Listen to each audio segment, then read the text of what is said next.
What up, Coordination? Today on the pod, we got Adam Stallard from BrightID, which is a tool that creates Sybil resistance in Web3, basically weeding out sock puppet accounts so that you can build more one human, one vote type systems. The way BrightID works is off of a data science methodology called Web of Trust. So basically allowing you to verify with your peers that they're actual humans.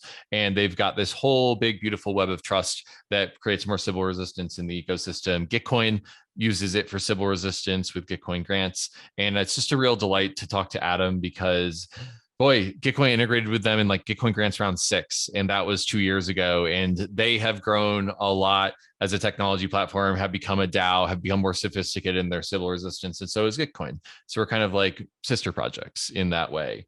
And I am just really excited to have Adam on the show to talk about Sybil resistance and how that contributes to a more regenerative society, a society with more high resolution democracy, with more Sybil resistance, and is more pluralistic. So this episode was a lot of fun. Adam is super thoughtful and is really taking this problem of Sybil resistance seriously. And that's what we go deep in on this episode. So without further ado, I give you Adam Stallard of BrightID. Enjoy, Coordination. ReFi summer has arrived, and CELO is here for it. CELO is the layer 1 blockchain for the regenerative finance movement. It's fast, planet positive, and built for the real world. CELO has committed towards producing a sustainable future from the very beginning, and is the world's first carbon negative, EVM compatible layer 1 blockchain. CELO has become much more than a technology, a currency, a community, or even just a layer 1. CELO is a movement to create conditions of prosperity for everyone. You can soon engage with all of this via green asset Uniswap pools on CELO, benefiting reforestation and other regenerative products through the Toucan protocol, Moss, and more. ReFi is also about the health of communities, and Resource Network is creating Bankless infrastructure for circular trade and mutual credit networks to benefit small businesses and local economies, all on CELO. Follow along on Twitter to learn more about how CELO is accelerating ReFi summer for a positive impact on people, communities, and the planet. If you're attending ECC, visit the CELO Saloon to learn about what's happening on the front lines of ReFi from industry experts. The Opera crypto browser is the world's first web browser built for the crypto community. With Web3 support and a non-custodial wallet, Opera lets you access DeFi apps quickly and easily. The Opera wallet has buy, sell, and swap features, and of course lets you view your beautiful NFTs, but the browser still lets you use any crypto wallet extension you prefer, giving you the choice and flexibility for the Web3 world. Opera lets you view and manage all of your assets across all the blockchains all at once, and offers seamless multi-chain support between Ethereum, Bitcoin, Polygon, Binance Chain, and other EVMs and layer 2s. But Opera goes even deeper than that. Opera has a built-in homepage for crypto natives with the Opera Crypto Corner, with price charts, news feeds, NFT updates to make sure you are always on top of your game. And it even has Discord and Telegram integrated natively into the browser. That's crazy. Opera is truly building the battle station for the crypto world. Check out Opera both on mobile with Android and iOS apps, and on desktop too. Hey, Adam, how's it going? Going really well, thanks. Yeah, same. I am really excited to talk to you about Sybil resistance in BrightID. So let's tee off with a super broad question. Why does Sybil resistance matter? And what is BrightID? Yeah, thanks.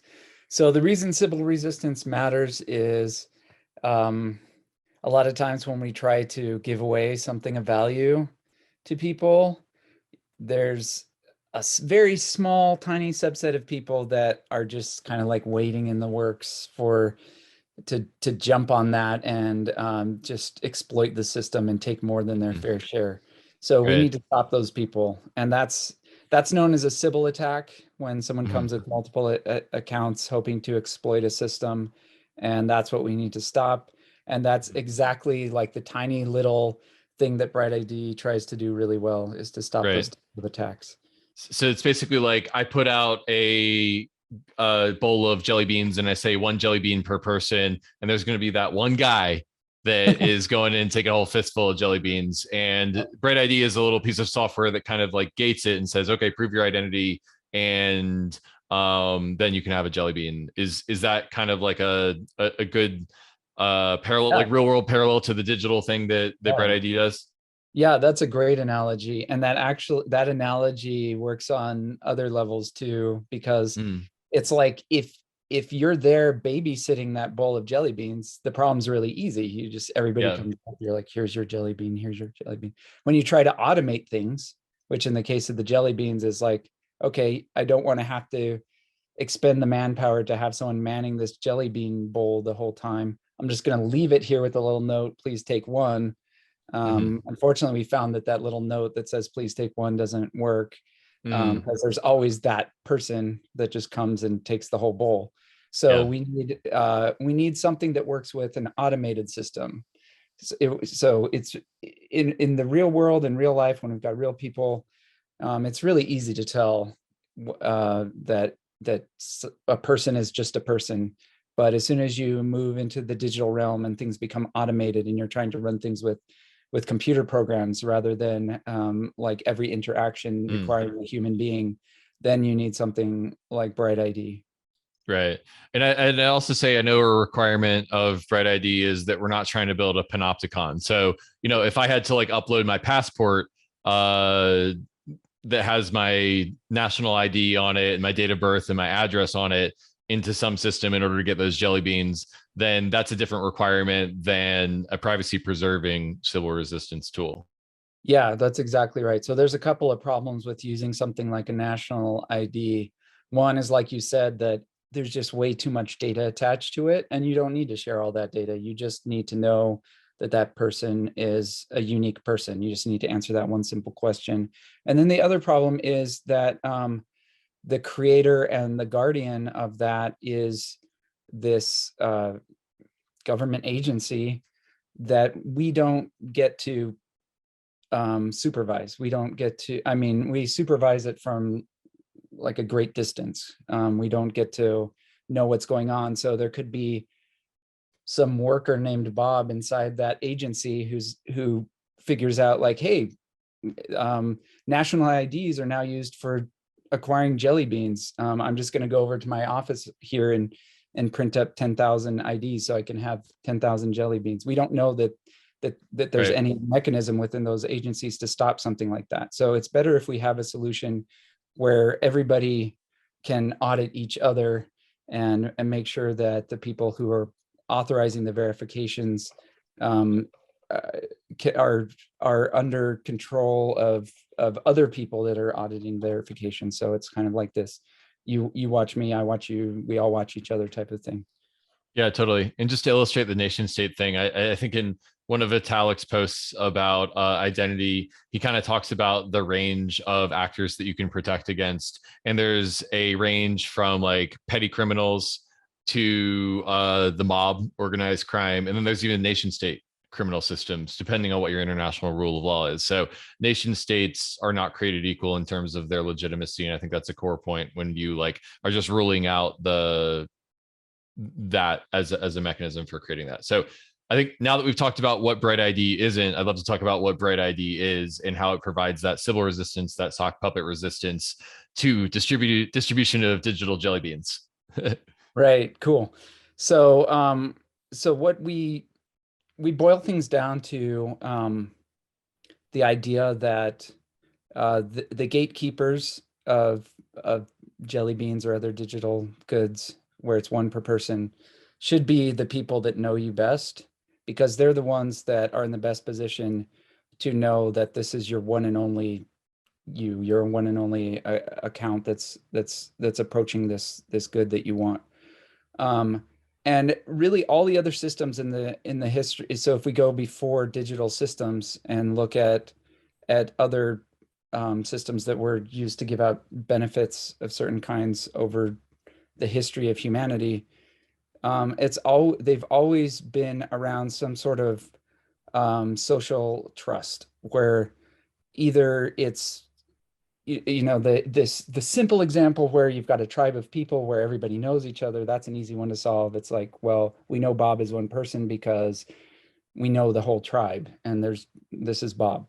And so that's the easiest one to solve. And then once you start to grow into the size of cities and other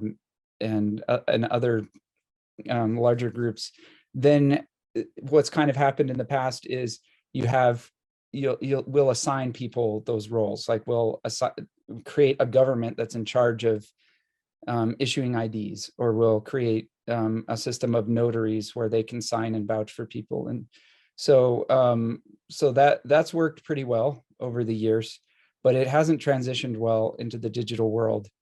And that's the biggest problem. and that's what we need to solve. And so I don't think I actually, at the beginning, when I was trying to solve this problem, I thought, well, what if we brought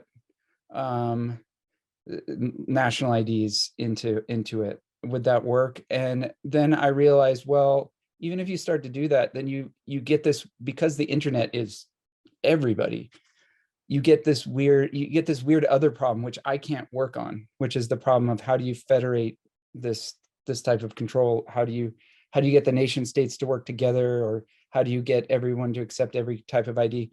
And that problem really wasn't interesting to me, and I didn't even think that was something I could solve. So instead, I thought, well, what if we go backwards and look at kind of other types of social relationships that we have, and see if we can't leverage those and do it in a way that it would work, even if there was no nation state, or even if you're one of the millions of people in the world who is, what's the term? Basically like denationalized. You don't have any citizenship anywhere. We want something that could work for those people as well. So I think if you look at the way nation states approach it, often there'll be birth registration. So they'll say, okay, this is an event where we can track that a new person came into being.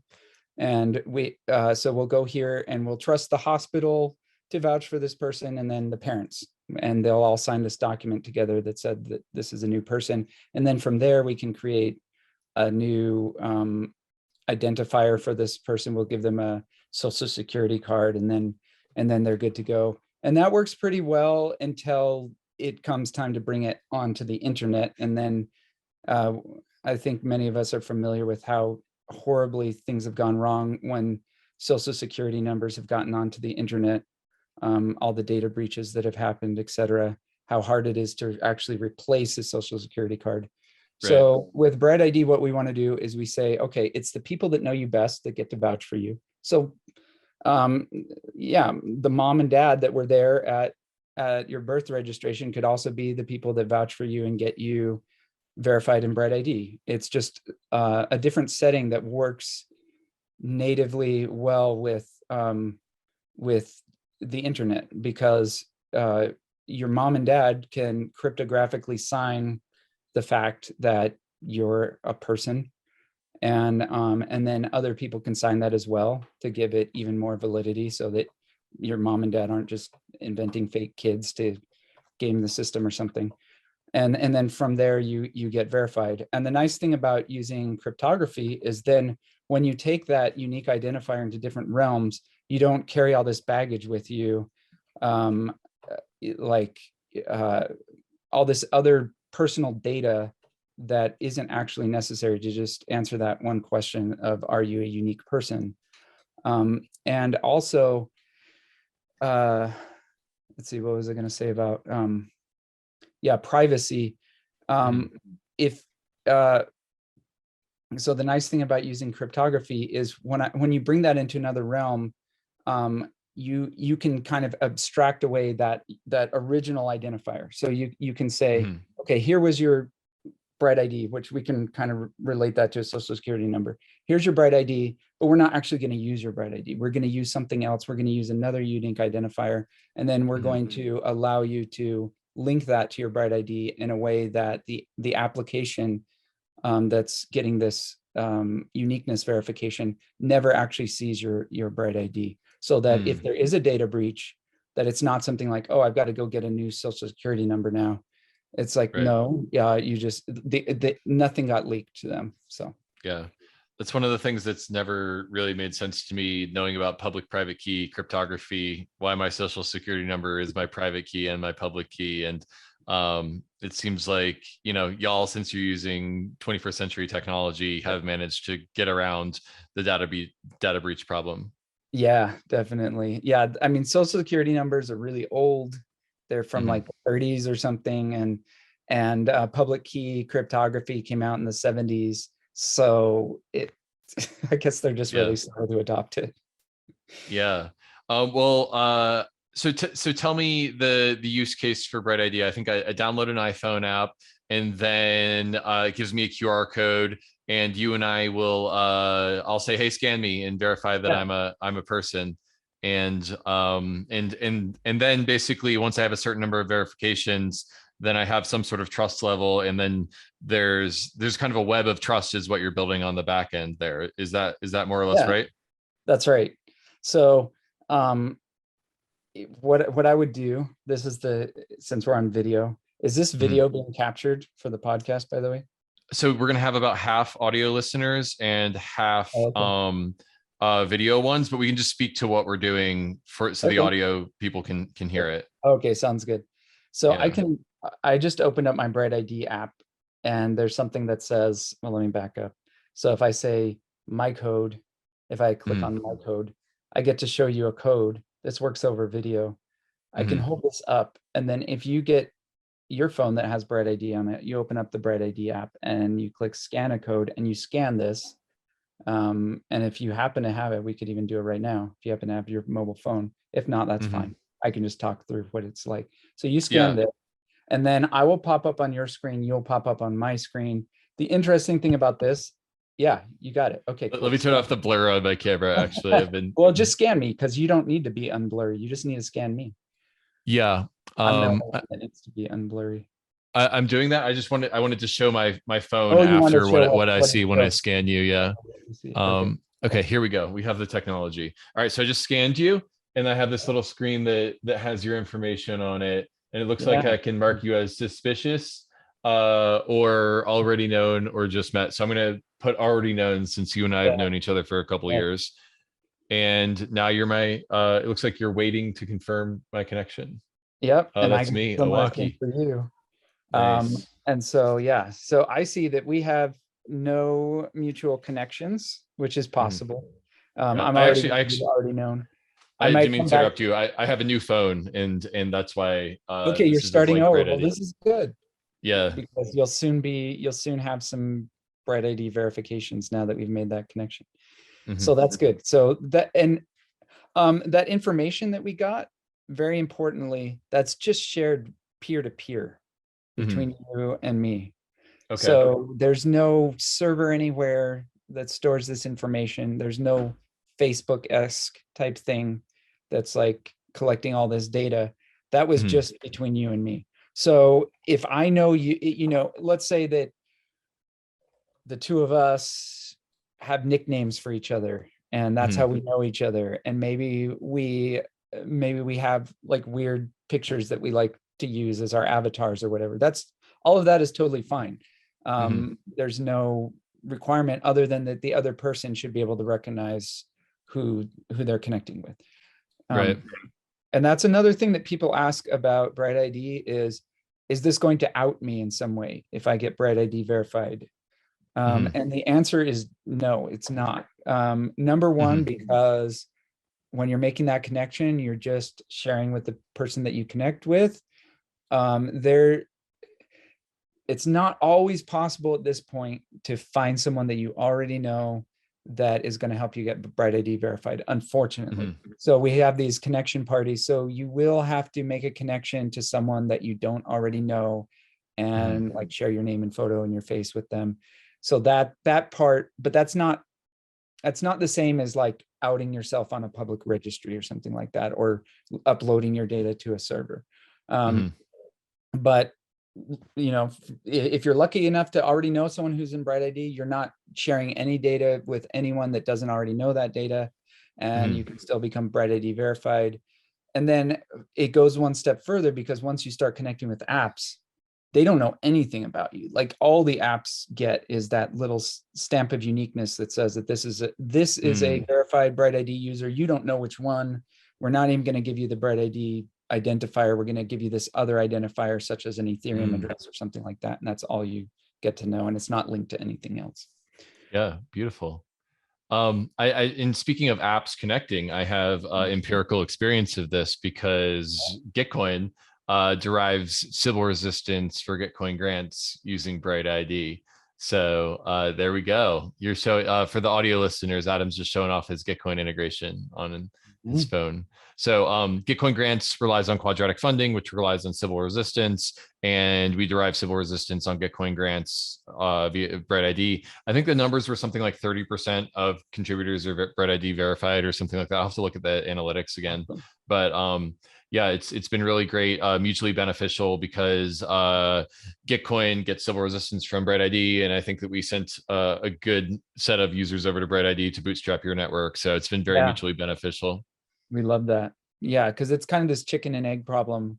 You need to get BrightID verified. You need to have other people that are BrightID verified, and then you also need some compelling app, some reason to get BrightID verified. So yeah, any large community like Gitcoin that sends their community over to BrightID helps with the whole bootstrapping thing. Because then the next app, if you already got verified for a Gitcoin, it's going to be super easy to get verified for the, you don't have to do anything. You just have to link the next app. You're already verified. Plus all of your friends will have that much easier of a time of getting verified with BrightID. They'll already know someone that's verified in BrightID. So that helps. So I want to share my screen and show something that I just think is the coolest thing in the world. If I go to explorer.brightid.org, I can actually see a graph of all of the different, these look like dots on my screen, but they're all deeply connected to each other. And I think that this data model that we're looking at here, Adam, is called a web of trust. Tell me if I'm wrong, but basically you've got a directed graph where people can say, oh, I know each other. Actually, maybe not directed, but like a graph, and that trust graph is like basically the data model that allows you to have certainty about different parts of the graph and whether or not they're a Sybil attacker or not. So did I get that mostly right? Yeah, you got that right. So it is a directed graph, and the reason is because our connection with each other doesn't have to be symmetric. It can be asymmetric. You could say, I just met you, and I could say, I already know you. Might have different opinions on that. So it is actually directed. And the cool thing about Explorer, and by the way, if you want to access Explorer for those who have never tried it, you can, there's a way to copy your Explorer code. It's on the left hamburger menu on BrightID. You'll get your Explorer code, and there's also a password that you can find under your profile. If you hit edit profile, you can see your password. And so you can use your password and your Explorer code to open up explorer.brightid.org. And the cool thing about it is it'll show you your view, including all the people that you know. So we probably don't want to share that on this recording right now, because we don't want to out anyone. Right. But yeah, you can see your whole neighborhood. So for me, because I have like 600 connections, I can see my whole neighborhood of 600 connections, and I can see how they're connected to each other, and all the other anonymous dots that they're connected to. So it's kind of fun to view the graph that way. Beautiful.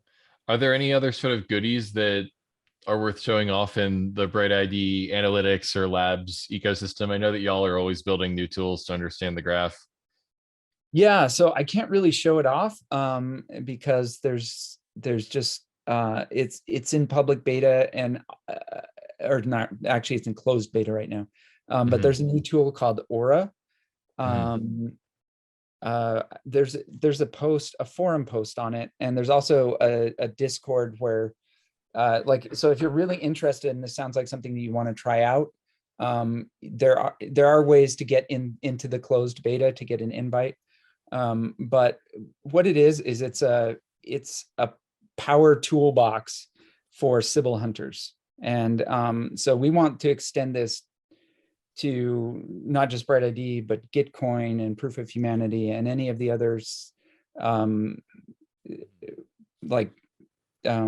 projects that are really working hard on Sybil resistance. But we're starting out scratching our own itch. What we've realized is, in the years of working on BrightID, is that almost all BrightID users are just there to get verified, which is totally fine. That totally makes sense. They found out that their app that they want to use requires BrightID, and they say, okay, just tell me the steps. What do I need to do? I just want to find the quickest route from A to B, and I want to get verified. And that's going to be their interaction with BrightID pretty much. And that's fine. But then there's about 1% of users that go beyond that. after they've been BrightID verified, they either want to go help their friends get BrightID verified, or they realize, hey, this is kind of a cool concept. Like, what else can be done with this? And so they explore deeper, and that's what the Aura toolbox is for.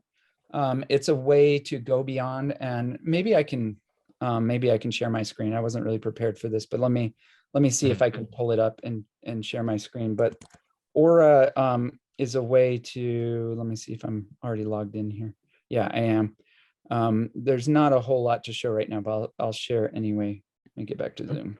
Okay, so I'm going to share, where was I? Aura, there we go. Okay. So Aura, in Aura, I can rate people. So in BrightID, you can just, it's very simple what you can say. You can label someone as just met, already known, or suspicious. And suspicious would be like, I don't know where this connection came from. I wasn't expecting it, something like that.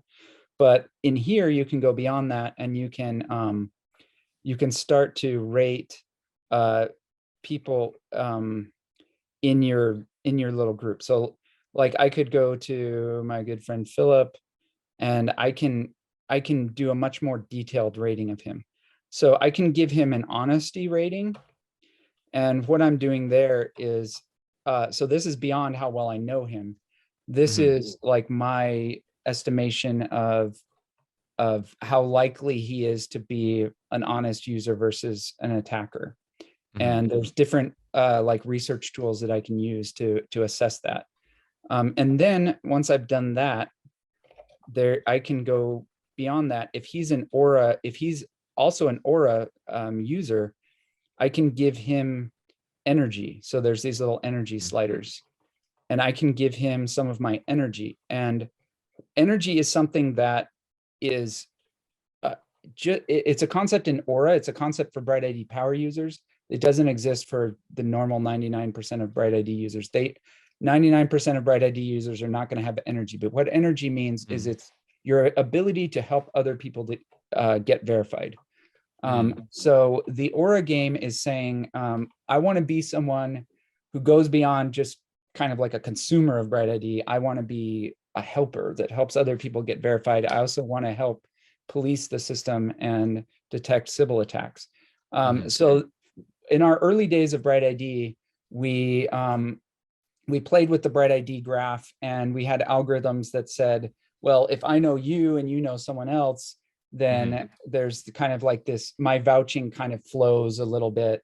And so if I'm vouching for you, some of that flows over for you vouching for someone else. And so is this kind of like edge rank? Like, yeah, so we use an algorithm. Edge rank, and so we use something called Sybil rank to do that. But what we realized is that relationship is not really transitive. That relationship, if I know you and you know Bob, that doesn't mean that I know Bob. So that doesn't exactly work the way that we wanted. But if in this Aura construction, it does work the way we want, because what I'm saying is, I know you, and I think that you're going to be a good Aura player. That's my rating of you. That's my energy. That's what energy means. I think you're going to be a good Aura player, or I think you are a good Aura player. And that is transitive, because if I say you're a good Aura player, that includes you saying that other people are being good Aura players and being accurate, you being accurate about that assessment. So it actually is transitive. So you get this smaller graph.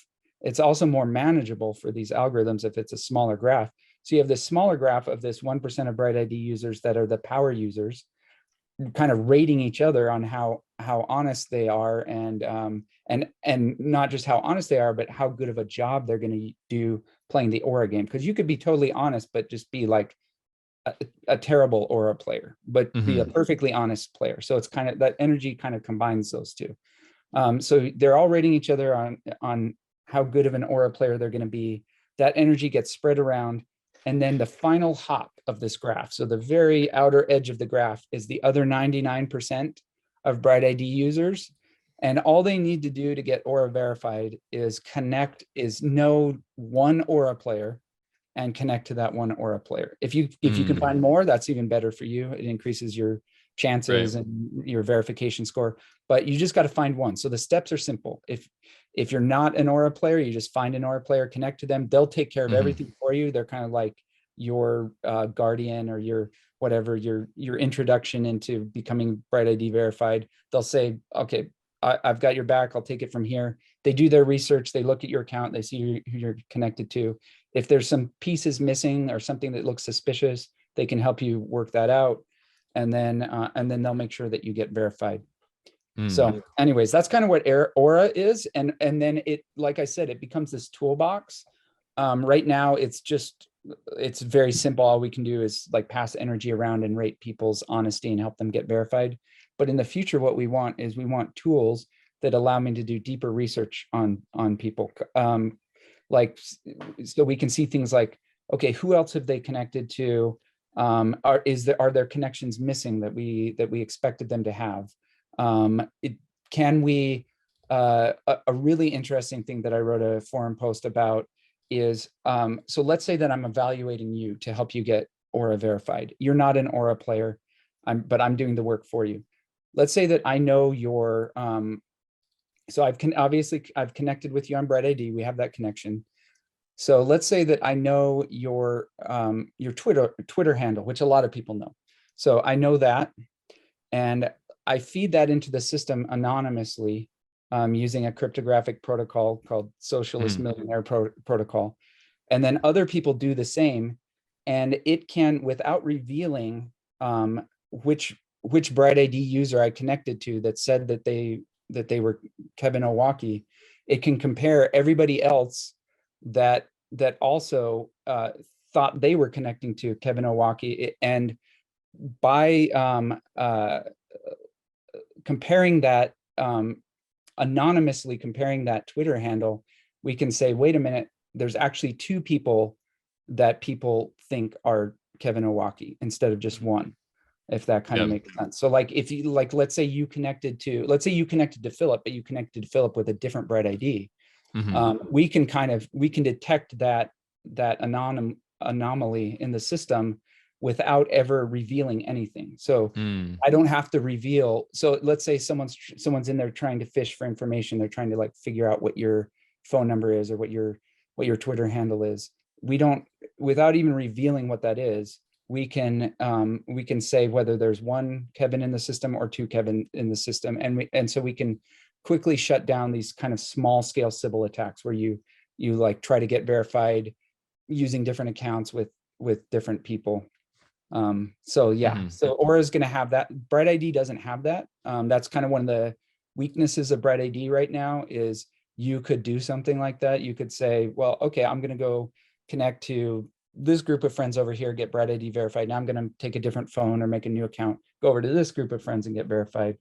Aura completely shuts that down using the thing that I just said. So beautiful. Seems like, basically what you've done is kind of decentralized in a way the network analysis role of the BrightID system into this Aura tool. And like Gitcoin DAO, listeners that might not know this, but we have like a whole fraud defense like team at Gitcoin that's paid by the DAO, basically works for the DAO. And it's interesting to compare and contrast that, like having an internal team that's doing the fraud analysis versus like a network graph based approach that's kind of decentralizes it. And it just seems very elegant to me. So it's come a long way actually, since I didn't even know about Aura. That's very cool. Yeah, we think this is the future, just based on how we've seen users interact, and we hope that there's going to be lots of Aura players. What we really want is this to be able to be a paying job for people that are really good at it. I mean, if you're an excellent Sybil hunter, that could be your full-time job. You could just be on the network, be on different networks. You could be on BrightID, Gitcoin, etc., just like hunting Sybils, and that's your job. So that's what we want. Immutable X is the layer 2 platform for crypto gaming. Immutable offers massive scalability with up to 9,000 transactions per second and instant transaction confirmation. No more gas fees, no more waiting around for your transaction to clear. Immutable's zero knowledge rollup finally unlocks the world of crypto gaming. Immutable X is the only gas-free NFT minting platform with over 26 million NFTs minted, all with zero gas fees. With the power of Immutable, gaming developers don't also need to become smart contract developers. They just need to plug in to Immutable's API and instantly start unlocking the full potential of crypto assets inside of games. This is why world-class companies and projects have decided to deploy on Immutable X like GameStop, Ember Sword, Planet Quest, Illuvium, TikTok, and many more behind the scenes. So start building your game on Immutable X today at immutable.com.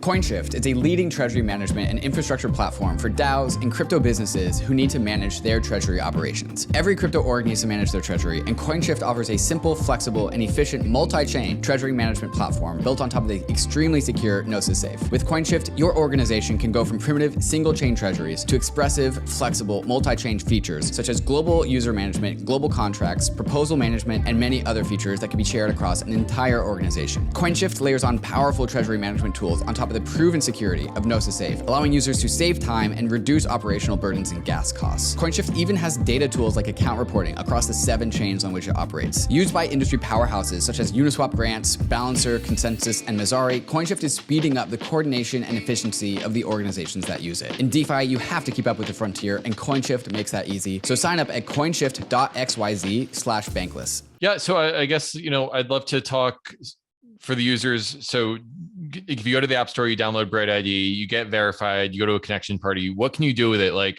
I want to take this thing for a spin now that I've got BrightID. We've covered that you can contribute on Gitcoin grants, and that contributes to your trust bonus on Gitcoin grants, increasing your Sybil resistance. What other are your favorite D apps once you're BrightID verified to get integrated with? Yeah, so some of my favorite ones are ones that give away something of value. So I think it's pretty cool when an app comes out and says, like, we're giving away tokens, or NFTs or whatever the case may be, or tokens that allow you to help govern a DAO, but we're just going to limit the amount that we give per person rather than per address, like we've seen done in the past. We're going to say that each person gets a certain number. So I love it when DAOs do that. SongADAO did that with their DAO launch. BrightDAO, which is BrightID's DAO, we did that with our launch. So I think that's really cool. And I want to show something that I think a lot of people don't know about because it's really new. So let me share my screen again. But we launched something called Unitap, and let me load that up. So I think it's just unitap.app. So unitap.app. Unitap is a gas tap and soon to be a token tap. And it's a way to collect tokens from different networks. Just small amounts just get you bootstrapped. So we want to be able to bring in the next 10 million crypto users. And we want them to actually be users, not just crypto holders, but crypto users, to find things to do with their tokens, whether it's participate in a DAO or just do any of the cool apps that any of the dApps that you can use. But a lot of times the barrier is that the network requires gas and they don't know how to bring that over. And so we want to really streamline this by letting people easily add the network. So we've seen things like chainlist.org that allow you to easily add the network to MetaMask or whatever wallet you're using. We also want to give people gas tokens. So this is kind of like Chainlist plus a faucet. But as we've seen in the past, if you try to launch a faucet, a lot of times they'll get gamed. This is going back all the way to the first Bitcoin faucet that Gavin Andresen launched, where he was giving away 50 Bitcoin to anyone that just showed up at the faucet because he wanted more people to have Bitcoin, but he had to shut it down right away because for obvious reasons, someone figured out how to script it and just come and claim more than their fair share. So we use BrightID to gate that. And then, so you can come in here, you can get your little bits of gas tokens. But then the cool thing is we can go beyond that. And eventually, rather than just collecting gas tokens, we want you to be able to collect other tokens that are your gateway into other things, like gateway into DAO participation, gateway into using an app. And eventually we want people and projects to be able to give out kind of like micro UBIs that if there's enough of them, they add up to a real UBI. And so anyways, we hope that this becomes something that a lot of apps use just to like bring more people into their community without like inviting all the Sybils in. Right. So this is already beautiful. live, and right now it's just got like a couple of main nets and a bunch of test nets. But yeah, it's great, man. Seems like a real triple win. I mean, it's more utility for the BrightID network. It allows these networks to distribute their tokens to people who want them legitimately, and for the user, they get tokens to spend on these networks. So it seems like a real triple win. Yeah, and just to mention SongADAO again, they're going to use Unitap, and I don't know if they're going to be using ID chain or Gnosis chain. They'll use one of those as kind of like the host for this new app that they're using to rate all the different songs in SongADAO. And to be able to vote, to be able to participate, you need to stake a tiny little bit of the song token. And you can go to Unitap and get a little bit of the song token. So anyone can just come and start participating without having to buy anything. You just kind of just smooth that. Plus you get the gas token for whatever network it's going to use. So you can just kind of like stop in there, get everything you need to start participating in the song ranking app. So beautiful. And so I guess I'd love to talk about BrightID DAO next, but I'm wondering if there's anything I didn't ask about the BrightID user journey or utility before we get into the DAO. No, I think we've got yeah, I think BrightID is one of those things where it's like you'll discover cool apps that you can use. We have an updated apps tab, so you're welcome to, anyone's welcome to go to the apps tab and just start clicking on these and see what they are.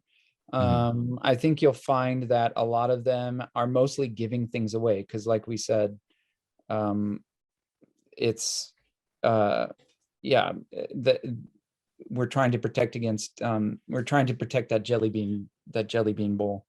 So a lot of it is that, but there's also things like learn to earn, like Rabbit Hole, where it's like, okay, you've got to take this quiz to prove that you know the answers, but then once you know the answers, we don't want you coming back 1,000 times and collecting it over and over. And then there's other things that are similar to Gitcoin, where it has something to do with voting. It's like your voting power is in some way related to being a unique human. So BrightID is useful for that. So a lot of people who are not within the Web3 community are like, well, I don't need 10 cents worth of a token, and I don't want to vote in these weird things that I don't understand. But those of us that are like deep into DAOs and stuff like this, I mean, it's cool to discover. So I hope that actually, I hope that Unitap becomes kind of a discovery engine for finding new uses for BrightID. I hope that DAO tokens will start showing up there. Other cool project tokens will show up there. So yeah, if you're looking for more things to do with BrightID, definitely keep your eye on Unitap. Will do. Amazing. So tell me about BrightID DAO. So y'all have a DAO now. What's that about? How does it work? What was behind making it into a DAO? And yeah, how can people engage with that layer of the project? BrightDAO is it's a gardens DAO, which is a creation of OneHive. They created a type of DAO, which is it's so it uses something called conviction voting, which basically says, okay, you use the community token, you vote on proposals. Right. If you leave your token in a proposal, then your voting power automatically grows, which I find really interesting. And the whole point of that is to remove the need for getting everybody's attention, because that's one of the hard parts of DAOs, is like you have to reach quorum, or you should be trying to reach quorum, and that can be tricky sometimes. And so the Gardens DAO is different. It says, well, the amount of attention that you need on a vote should be proportional to how much money that vote is requesting. So if it's a small proposal that doesn't need a lot of money, then maybe only 5% of the users need to vote for it. And so allowing people to so you if there's a lot of competing proposals, you kind of have to choose which ones you want, but other than that, it's like your vote grows over time, and not everybody has to vote, and you can kind of like, it's almost like, as long as no one objects to what you're doing, it's like you can just come in and take money for something that's BrightID related that you're building. So that's what we encourage people to do, is just to come up with their own ideas of what they want, then go to BrightDAO and collect the tokens that they need to fund it. And we have some guidelines on how to create a proposal in forum.brightid.org. But yeah, I think it's DAO.brightid.org will take you right to our Gardens DAO.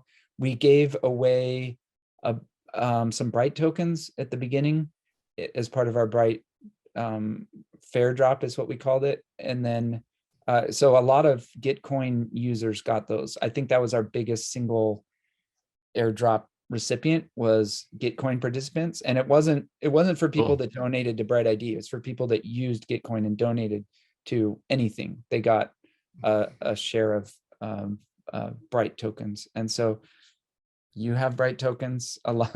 I mean, a lot of our community friends have Bright tokens, and they've probably never used them. Yeah, I mean, voting and proposals, you can come check out and see what's up for a vote, check out the forum, see what people are talking about. But yeah, it's a pretty open forum, pretty open DAO.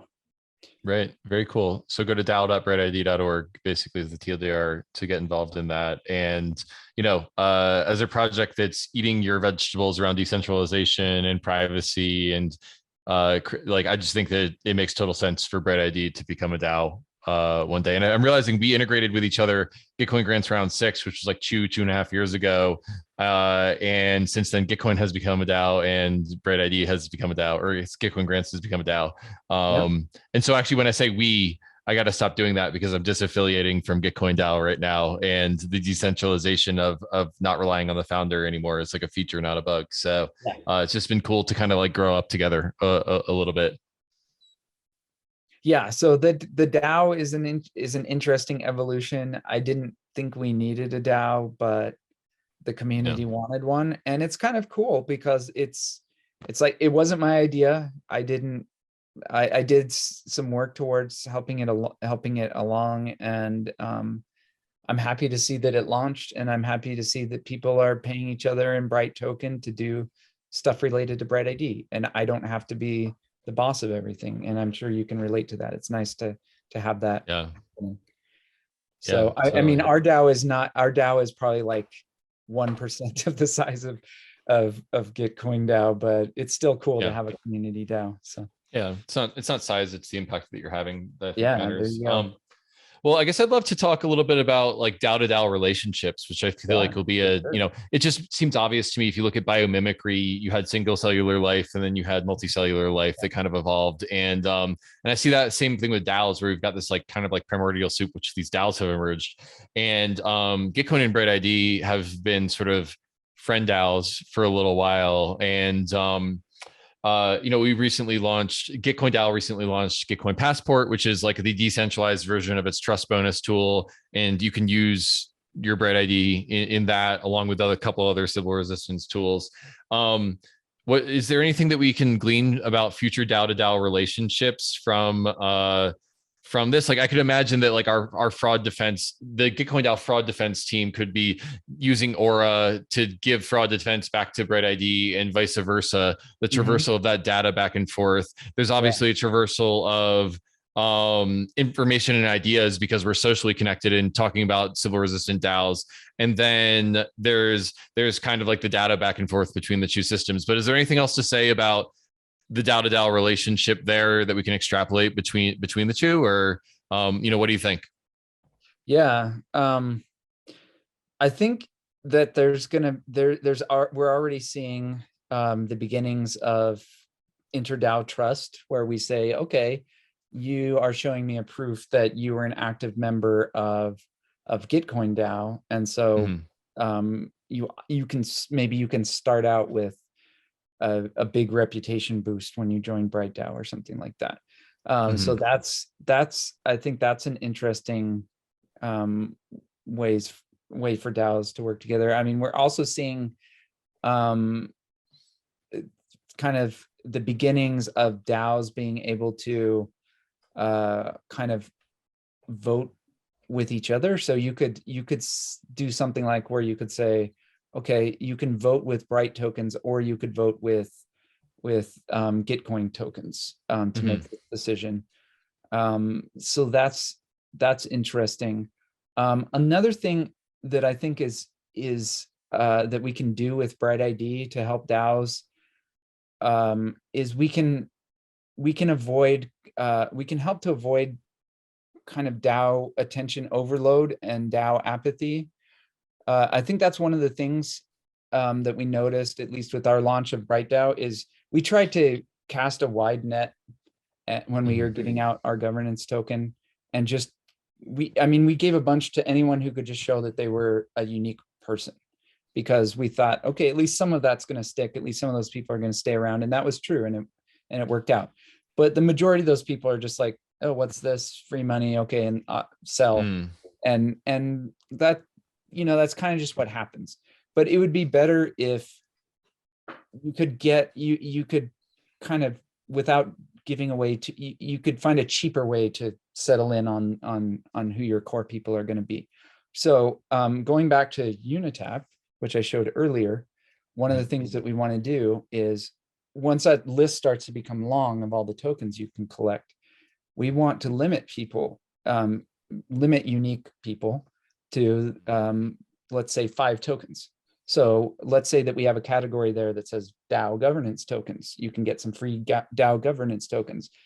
And here are the 100 DAOs that are offering some free governance tokens for their DAO, but you only get to pick 3 of them, 3 from this list. And so it forces you to go through and either pick the ones that are the most valuable, but then over time that will kind of balance out. So at some point it becomes, which ones are you really interested in? Like you don't want to get a token and then just immediately sell it. If you could instead get a token that you're actually going to keep and use, it would be just more efficient for you to pick the ones you're actually going to use. So we can, by doing that, we can allow DAOs, rather than just, to be smarter about how they give away their governance tokens in like giveaway rounds, and actually attract users that are going to be using those tokens. So that's one thing that we hope to do. And then, like I said, this it goes along with the passport, where you can say, here's my certification that says that I've been a good actor in this DAO, and maybe that carries some weight in this other DAO. And hopefully we can use, I think that Depop Passport was a cool, like I definitely see a future for that. I think that I guess it started out as an experiment, but I hope it stays around, because I think it's really cool. And I hope we can use it for that sort of thing, to hold like DAO certifications. So I don't know, what maybe we should, what's your vision for the Depop, like in just a few sentences? So Depop, for the listeners, stands for Decentralized Proof of Personhood Passport, which we're now just calling Gitcoin Passport, because it rolls off the tongue a little bit more.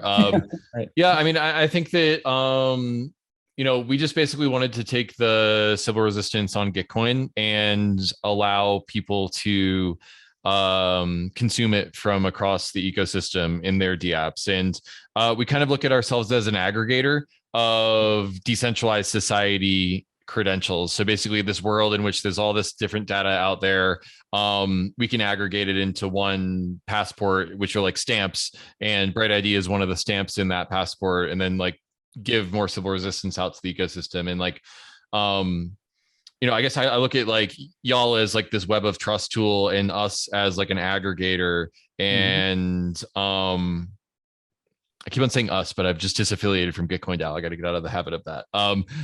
Yeah, so that's the idea with Gitcoin Passport. And I'm just, wondering how we can be good ecosystem partners to each other. We don't have to have this conversation on the podcast, by the way. We can do it privately if you want. I just want to make sure that we're good partners to each other. And also that we're kind of like building towards the same vision of Sybil resistance together. So like, what does a world in which BrightID is maximally successful look like? Like, paint me a picture of all the democratic DAOs that will be out there, and like quadratic funding and quadratic voting that's Sybil resistance. Like, what's the world in which y'all are maximally successful look like, and how can we be good supporters of that? Yeah. So to me, the maximally successful BrightID world looks like we have the same level of security, like still the best level of security that we can. So one account per person, that it's good enough, that we have tools like Aura that ensure that it's good enough that you can support things like a true UBI. And then have it be so that it's just kind of like just part of the social fabric that everybody gets one. It's like right now it's kind of like, oh, who do I know that already uses BrightID, and I've got to figure out this thing, and I've got to go to this weird connection party thing. And but in the future, when BrightID is maximally successful, it's like you don't have to, it's like you'll grow up with BrightID. It's just completely natural. It's like, your parents and your close friends and relatives will be the ones you naturally connect to. And it's not like you have to go looking for someone, and you'll just get verified that way. And then, yeah, why wouldn't you use BrightID? Like, if you could know that your users were unique humans, why wouldn't you want to know that? It's like right now, it's like, well, which apps, what kind of, like, what realm of apps are going to have the greatest need for BrightID? And there's certain types where we've seen like BrightID is so crucial to their operation that they need something like that. Otherwise it's going to fail. But in the future, it'll just be like, well, this isn't crucial to our operation, but sure, why not? We want to know how many unique users we have. That's useful information. And so it's like every app will just want to use it just to have that, just have that extra, I guess, assurance that their users are unique. So that's kind of, and then as far as DAOs, so it's interesting because it's like, we have to be careful. So if you look at like the DSOC paper that came out a couple months ago, and also I wrote a post about plutocracy like a little bit before that, but like we have to be careful, because just knowing that someone's a unique person doesn't completely solve the collusion problem.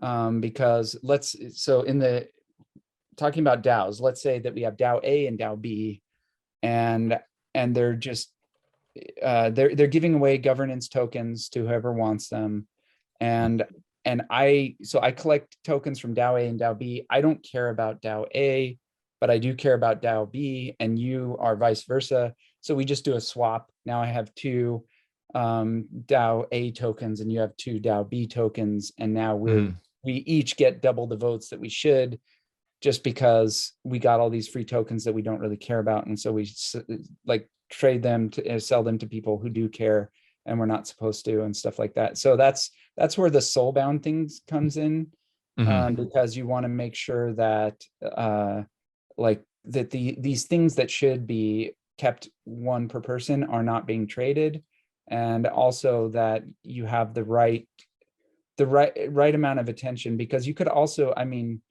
if you tried to do like a soulbound token by just having it bound to an Ethereum address or something like that, you could sell you can just sell the private key.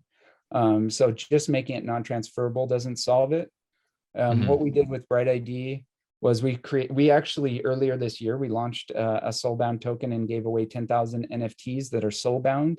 And in BrightID, what soulbound means is very simply that you can rescue it. It's bound to your BrightID in a way that you can rescue it to another Ethereum address. So let's say that you have your soulbound NFT in one Ethereum address, and then you lose everything.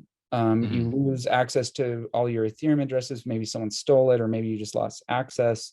Maybe you also lost access to your BrightID. You can socially recover your BrightID, and then those tokens, those soulbound tokens, have a rescue operation. And so if you relink your BrightID to a new Ethereum address, it will like teleport that token from your old Ethereum address that you no longer have access to or got stolen or whatever into the new one. As long as you can get that BrightID back, you can get that token back. So that makes it soulbound, because now it's bound to you as a soul, not to an Ethereum address. That also makes it not resellable, because it like those NFTs that we gave away are worth 0. And the way that I can prove they're worth 0 is I can sell it to you and then I can take it back because it's bound to my soul and not yours. And so it automatically has a value of 0. So you can't sell these things. So anyways, I think that that's really cool. That paper is really interesting. I think the potential of soulbound tokens is really interesting and helps with some of these governance problems.